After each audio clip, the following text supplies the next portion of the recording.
Hello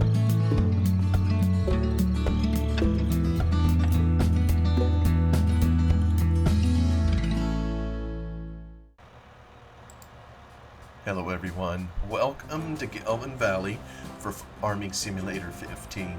Such a wonderful map created by Wild Wes, and I'm continuing to enjoy it. Actually, even as I talk here though, I'm just sitting in front of my computer screen and I'm not literally in game at the moment. There was a story I wanted to share, and so I'm needing to record this kind of outside of doing the game, so it's gonna feel a little bit different for me, but hopefully nobody minds.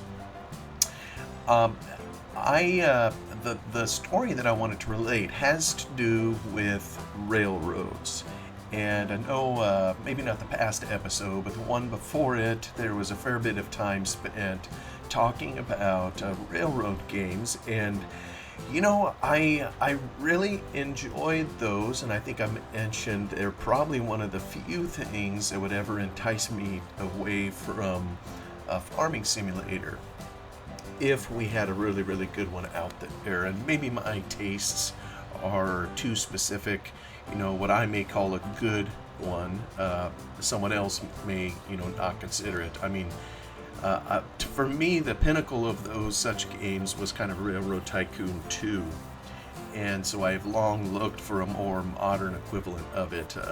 But anyway, I digress. I don't really want to talk about the games here. What I was thinking more was kind of a historical note, and I don't know the interests of people who would listen to someone like me blab on here about this while I play stupid games, and probably talk about even stupider things. But, you know, one of my loves, if you will, is simply history. And, you know, I can't say I enjoyed it as much in school as what I do now. You know, I mean, obviously, in school, you got to take tests and write essays and all those things. And I know there's a place for that with learning.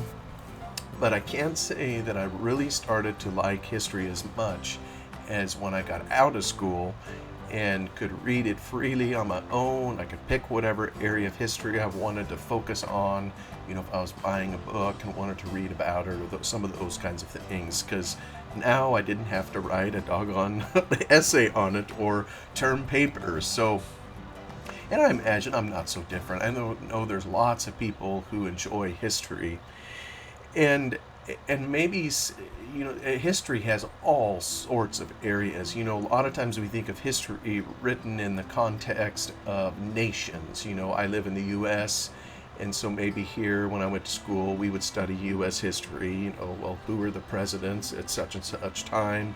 You know, what wars has a nation been involved in? And those kinds of things. Kind of a broad brush, if you will, something overarching, something big, something that pertained to the nation as a whole. And even further back, I mean, I remember in grade school, you know, I live in the state of Oregon over on the west coast of the U.S. I remember there being one of the grades, maybe third, fourth grade, I don't remember which, you know, when you're just little kids. Well, there was a unit focused, or maybe as a whole year, focused on history in Oregon. You know, so that's kind of more the local level. And I remember as a kid, for whatever reason, I was more interested in national history. You know, if I could say I had an interest at the time. I don't know that I could. So Oregon history even wasn't as interesting to me for some reason.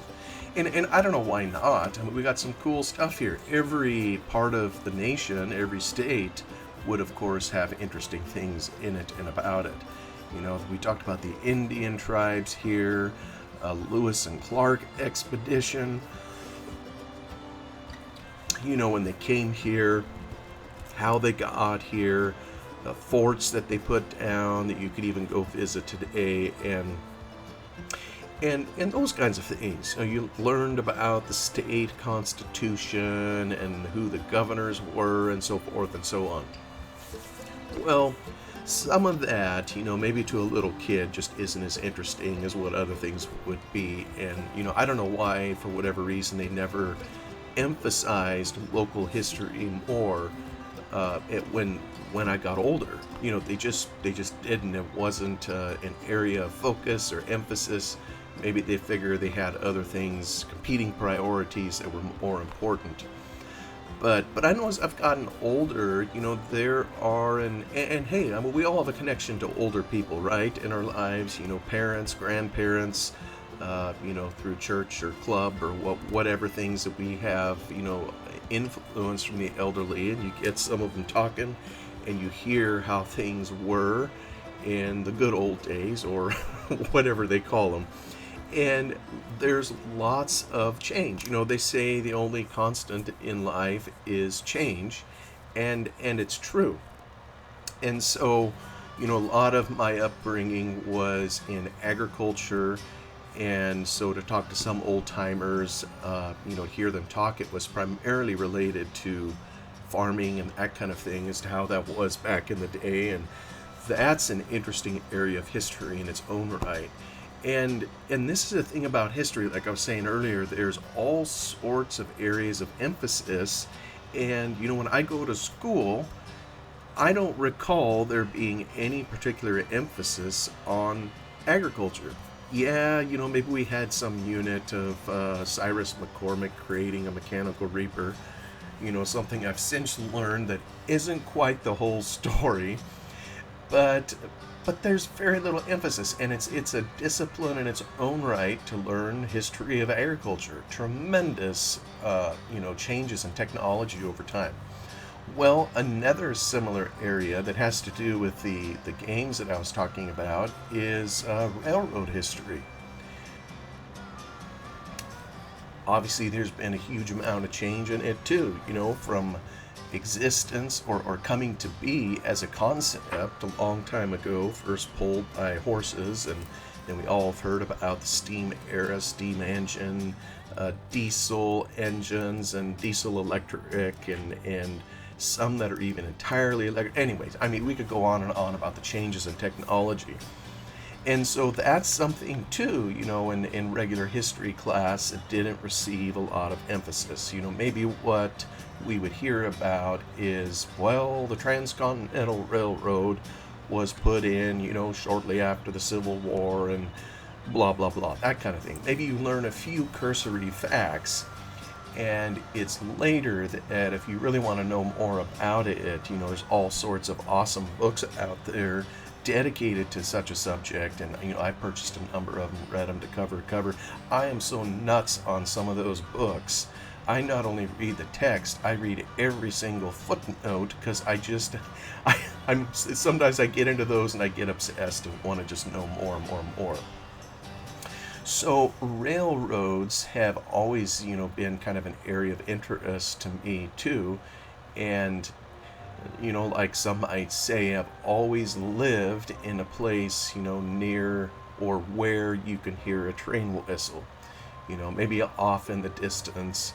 And probably most people could say such a thing. I mean, the larger share of the population, of course, is going to be in cities. And where do trains go? Well, they seem to always end up in the city somewhere. And where I live is no different, near the state capital of Oregon and Salem here. There's rails running through it. I think both sides of the Willamette River. So, but in the country area where I grew up, just north of the house and north of kind of where I'm recording this at the moment, maybe, oh gosh, I don't know, maybe a mile and a half if I had to guess. Maybe just a mile. I don't know, it's hard to judge distance. There is a rail line that runs east to west, and I believe it is called the Geer branch. Geer spelled Geer. Geer. I think Geer was, I don't know his first name, but way back in the day, one of Oregon's politicians, maybe a governor, had that as a last name. So, politicians being who they are, they like naming stuff after themselves. And of course, this was a railroad, which was private, so I don't know how it got the name of Geer, But out in the country, I've been by it countless times, because just in the neighborhood where I grew up, there is what they call the Geer junction of rails. So this spur or line, if you will, runs east to west. West side, it ended kind of in Salem. I'd have to show a map, and of course I can't really show that, and I'm probably going to do a lousy job of explaining it here just in the recording. But suffice it to say, it ended up in Salem, close to, I would say, Willamette University, and for even longer history back, there was a time when the rail line went through Willamette University, and this is long, long before I was born, long before I think my father was born, so this history goes way back. But in my growing up days, I would occasionally see trains, using this Geer branch, and I believe it was tapped in with what's called the Southern Pacific. I don't even think the Southern Pacific exists any longer. I think it's been swallowed up by the Union Pacific, perhaps. I could be wrong on that. But they had a presence here in the Willamette Valley. They used the Geer line. I think that was theirs. I don't recall ever seeing any other operator on it. And the eastern side terminated over here at this Geer junction. And I'm not sure real up on railroad terminology, but I believe what they call the terminus over here is called a Y. W-Y-E, or at least that's what I think of it. Maybe someone will correct me if I'm mistaken on that. But the line, it comes out east, and then it branches. One line takes a broad curve and heads north, and the other branch takes a broad curve and heads south. And then both tap into, I'm not even sure what it's called. At that point, there was a north-south line kind of in the eastern Willamette Valley, if you will, that was also used by the Southern Pacific, and it connected towns like Silverton, Woodburn. I think it went south to Staten. So it kind of skirted around the deeper valley sites such as Salem and Woodburn and Albany, kind of, those are more at the base of the valley, if you will. So that would probably be a subject in its own right. Later at some point, the Southern Pacific either leased or sold the rights to this eastern rail line. And so there was another company that came and operated it periodically. I don't really see them operating anymore. It's really practically an abandoned rail line, only in real life, this is real life, but usually when a rail line is abandoned for good, they go in and they strip out the rails, at least the steel. Now, I don't know about the ties, but I'm pretty sure they take the steel out. Well, this here, all the steel is still in place, so trains could, in theory, run on it, but I just, I haven't seen them on it in quite a while. So you almost don't hardly notice it. When trains don't run on something, it kind of just becomes part of the landscape. You forget that it's there. And yeah, I've driven over this line countless times, because it crosses a major road coming through here, so you hear the da-da-da-da, when you drive over the rails just on the road. But like I say, you hardly know that it's even there because you just don't see trains on it much anymore. So the Geer junction that is west of the Y here that I'm talking about and heads into Salem. I'm actually looking on it here right this moment on Google Earth, and it is straight as an arrow out in the country, which you would hardly notice just being at the ground level. You kind of do. But I just see it here. You see where it's surrounded by trees. I see where, goes through farm fields. My uncle has some property there. One little story there. I remember years ago when I was much, much younger. I was a kid. I was working for him part-time. And his farm, he owns land on both sides of the tracks. Although at that time he may have only owned some land on the south side of the tracks. Anyway, he was doing some farm work and doing some, I don't know if he had a dozer over there or whatever it was. He accidentally, don't know how it happened, I don't know if he pulled a tie out, broke the line somehow. Anyway, he spent a bunch of time with a dozer trying to fix it. I think he had to call the railroad too. Don't know how all that was straightened out, but I don't think it was that big a deal because even in those days, it wasn't used all that much. But like I say, I do remember many times, not many times, periodically seeing a Southern Pacific train. You could hear the horn go about a mile away, and you'd see the train kind of moving along, usually very slowly. So, as I look at it here now, they have pulled up, I believe, all the rail. They may have some of, it's not here. There's a crossroad. It's just a gravel road, a country gravel road heading north of I-6, or, it's perpendicular, it goes across the rail line, and I don't think that there's any rail there. So whatever rail is left, on this branch, we're talking it's limited to maybe 500 to 1,000 feet, just west of where the Y is. And further west of that, there is no longer any rail, but you can tell just plain as day, using a cool tool like Google Earth, you can see plain as day where this line went through. And I'm just kind of looking at it now.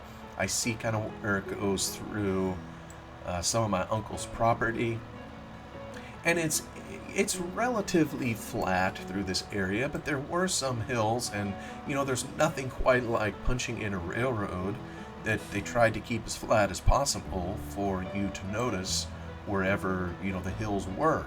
There was all sorts of cuts and fills just to make it as level as possible. And as I look at it here, when you zoom in on Google Earth, you see some areas where the grade of the railroad is still there, and here and there, like I'm just looking at some right now, the ties are still in place. Now here next to where I'm looking, it's not. Of course, I realize as I'm talking here, you're only seeing the game plan, and you can't see what I'm looking at. But it's just fascinating to me that when a line is abandoned, and the property owners kind of around, although I say property owners, I don't think anybody particularly owns the rail line or right-of-way itself. I don't know who owns that. Whether the railroad still owns it, whether it's a county. Here a number of years ago when they knew this line was closing, as well as potentially closing kind of in the east, remember the north-south one? There was a lot of local farmers that said, whoopee, we're going to bulldoze everything in our fields and smooth it out and get rid of this thing, that's been kind of a pain in the neck all these years, and they wanted to farm through it. And so they were all for closing everything off, because there was some matter put up to vote, but then they said, oh, no. You can't do any such thing. We'll take the rails off, but we're going to turn it into a walking path or that kind of thing. And then they're like, whoop, that removed any support, for that that they might have had from the farmers. But that's kind of a whole separate story. So, but it's just interesting to me and really neat to have something like Google Earth, which I never had as a kid. And this is history, kinda, that you don't read in a book. I'm just looking at the raw map in here, and I think in Google Maps you can also load up maps from different time eras or from an earlier time that may show changes. Then you can load them in succession and see changes that happen to a particular area over time. And it'd be no different with this railroad. As I zoom in kind of on this area here, I'm just a little west to one of my uncle's properties. You can see homes getting closer to it. Most of the right-of-way, if you will, remains intact. Meaning, if somebody wanted to, if there ever was a reason, you could, in theory, put another railroad in and have plenty of room to run it, at least kind of out here in the country. Now that's changing over towards Salem. But right now, I mean, most of it here that I'm looking at, they've, merely turned it into a gravel road. And so I can follow it here just like where I knew it was growing up. There's a, right when it gets in close to town, it crosses something called Cordon Road. And there's a fire station that it goes by. There's a nursery kind of, and in between the two, that's where it goes. Same as years ago, so when I zoom in here on Cordon Road, all the equipment is gone, for the crossing. It's no longer rails in the road, of course. But I'll tell you, it was many years, long after the trains had been gone, that the branch was closed. Many, many years, the crossing equipment remained on Cordon Road. It's kind of the weird thing. There's no railroad tracks, but there are the lights, sitting there as if a train was just going to appear and cross there. And the same can be said further in town. Now, once it crosses over there, they got a new subdivision coming up, where there used to be a massive mushroom farm, and not the drug mushrooms. These were the edible mushrooms. But it went straight through there. I remember it going through there as a kid because I'd been in there working for my uncle. Maybe you remember some of the episodes where I talked about that at the mushroom plant. And then beyond the edge of the mushroom plant, as I look on it here, the right-of-way is still intact until we get further into town here. And it's kind of funny. Right in the middle of right-of-way, this is just, you have to know what you're looking at, but once this is all filled with houses, I'm guessing you could still tell that a train line had come through here. There's, they call this locomotive lane. Well, I know good and well why they're calling it that. There's another road here, Smokestack Lane. It's harkening back to the train. These homes they built are right in the middle of the right-of-way, where the rail line came through. And obviously with the homes in there, you could never punch a rail back through there. So over time, there's probably going to be more and more of this, where the old right-of-way is just kind of plugged up, other things built on it. But one of the fascinating things to me, like here it is, here's a snippet that I'm looking at and you can't see it. But the rails, the ties have been gone for, I would say, probably a decade and a half, 2 decades, at least, maybe even a little bit more. And here, from good old Google Maps, from a satellite way out in space, when you zoom in here, I can see where the rails were sitting on the ground. And it'd be, this is probably private property now. To get back in here and look at it, it'd be fascinating to walk back in there and see, if there was any remnants of the railroad still there. Are there some ties sitting somewhere? I don't know why I'm interested in that kind of thing. It just fascinates me that probably all these people that are in here, very few, if any of them, probably have any idea that a rail line used to run through here. And here, sitting right at their doorstep, is a piece of history that they probably don't even know is there. And so the line continues into town, and I've traced it in detail. And the way I can trace it is by looking at the map and seeing wherever I can find the outline of ties. I'm looking at one area here. I'm not sure what company this is. It looks like not only is there the impressions of the ties in the ground where the rail line went through, but also I see where a spur line came off. So there's a business right here that probably at some point used the railroad to haul its product or what have you. And then here's Interstate 5, a major thoroughfare coming through Salem here in the middle of the valley. And I remember hearing of a road project. Roads the roads we drive on, they would have their own special history too, let alone the railroads. But I remember it had to be high kind of in this area because there was a tunnel underneath the freeway, that this Geer branch used, for trains to kind of haul into Salem or whatever. Well, at some point, when they knew they were going to close the rail line, they lowered the freeway, which now makes it impossible without a whole lot of horsing around. It makes it impossible to ever put a rail line back in here because the freeway would need to be raised or somehow the ground lowered to punch a tunnel through there again. So I still remember back in the day when they did that, and I'm just kind of tracing the line. There's actually, in town here, there's a Geer Community Park. So called because the Geer branch line ran right through the middle of it. It comes by over here by a state penitentiary. I almost think it's the women's penitentiary. And again, just by tracing where the railroad ties were sitting in the ground. And here you can see another spur coming off that kind of went around the east side of the penitentiary for some reason. Have no idea what it was used for, but then we're in town, but then it gets quite a bit murkier, and you kind of have to know where the line went. But I'm telling you, there's still clues all over. When you zoom in, you can still see the marking of where each tie was placed. There's no rails, and I don't think the ties are there, but nobody messed up the ground, so you can still see from a satellite photo, plain as day, where it went. I'm just looking at it now here on a road called Simpson Street, and in the median, that's where the rail line was, and you can see where it was placed.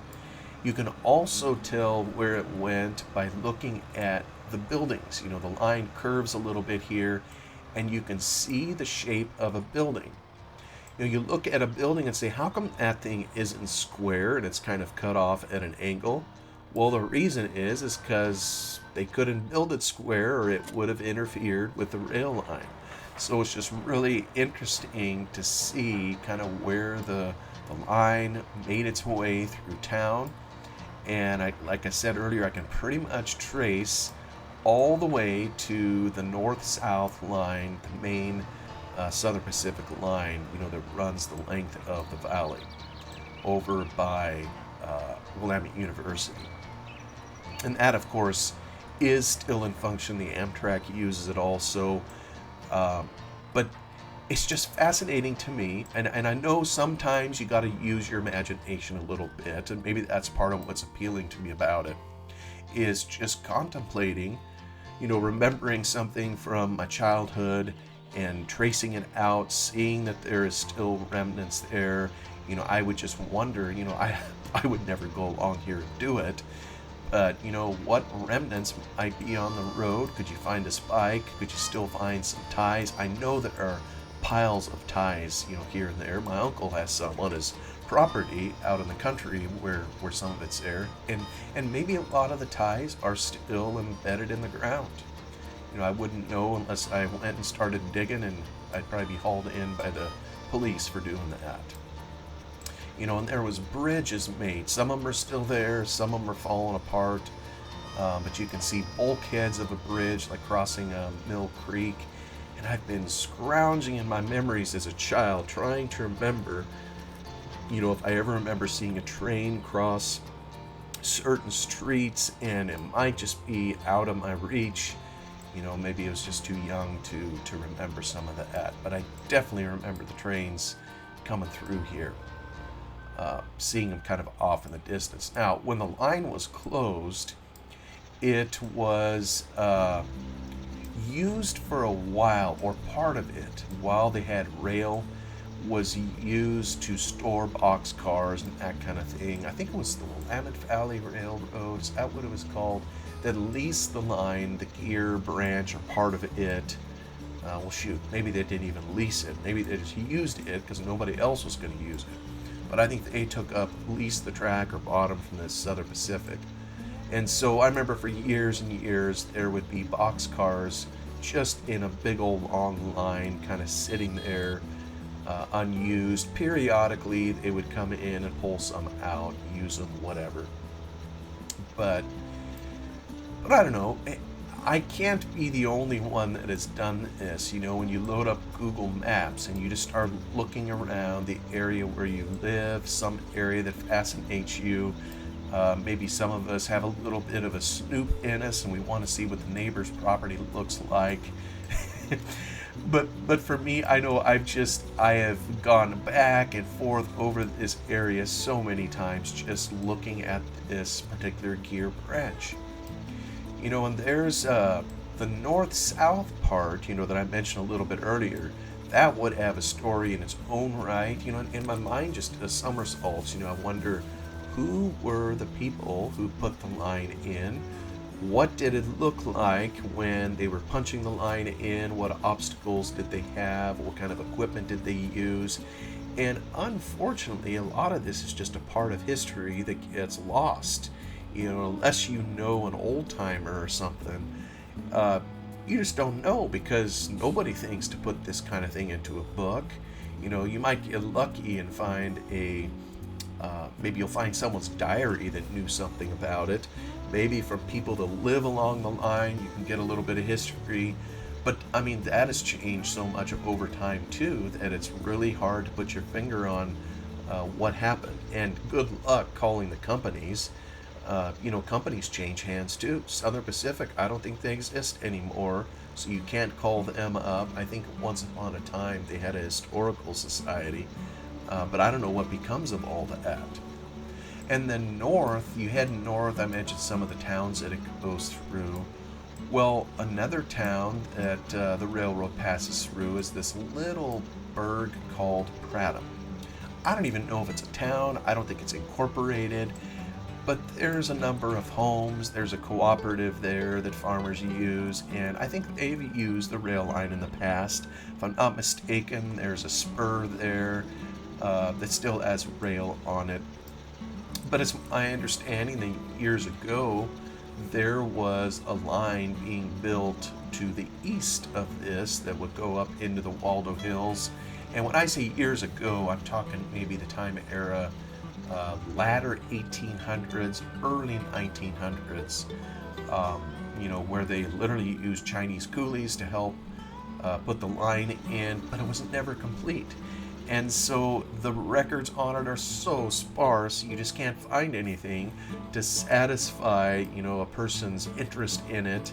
And I'm probably only interested in it because I live in this area, I've been here my whole life. So, but what are your attempts at local history, you know, looking into it, and does it involve something like Google Maps? And, you know, it's just interesting to me to look into some of this kind of thing. And I don't know if this was of interest to anyone else, but I thought I'd create an episode on it and share a little bit, even as I play Farming Simulator. So with that, I think I've bored everyone for more than half an hour, so I'll let everything go with this. So thank you so much for coming along to watch me farm a little bit, even as I share about a now non-existent railroad that is in the neighborhood. Kind of sad how history changes things, but like we said at the beginning, change is one of the few constants of life. So until next time, you take care, and again, thank you for coming along. Goodbye.